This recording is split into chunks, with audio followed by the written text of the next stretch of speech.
Pinnelli అరెస్టుపై Telugu Desam polit bureau సభ్యుడు వల్లరామయ్య స్పందన ఏంటో తెలుసుకుందాం. నమస్కారం రామయ్య గారు. నమస్కారం అండి, అడగండి.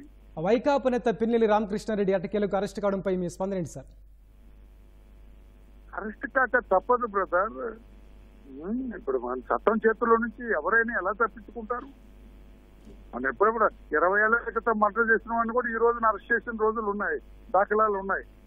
అందుకని మనం అంటాం కదా, కానూన్ కా హాత్ బౌత్ లంబీ అంటాం.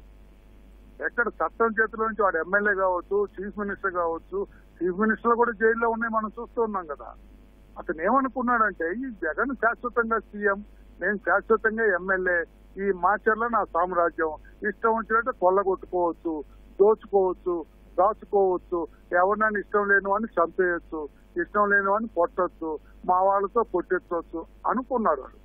ఈ పరిస్థితులు వస్తే అదే ఊర్లో రాజాగా బతికిన వాడు బికారిగా పరారైపోవాల్సిన పరిస్థితులు వస్తాయని వాడు అనుకోలా, దాక్కోవాల్సిన పరిస్థితులు వస్తాయని అనుకోలా.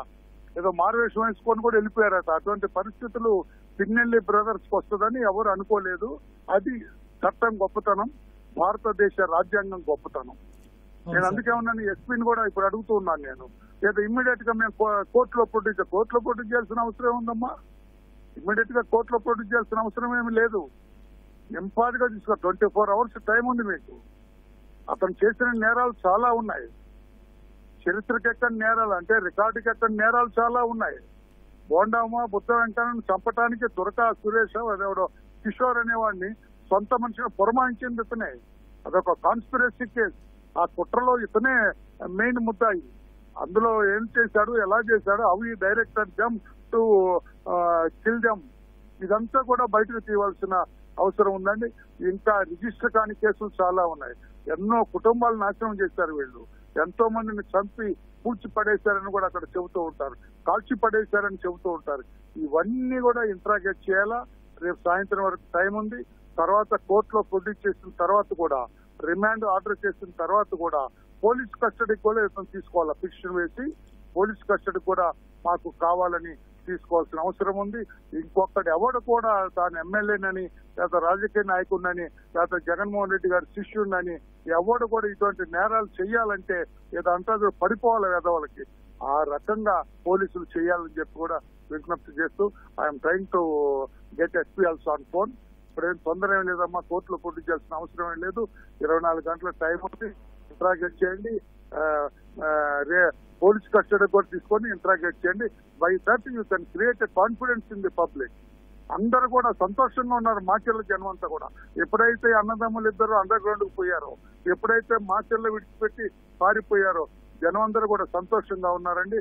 చంద్రబాబు గారికి జైజేలు పలుకుతూ ఉన్నారు.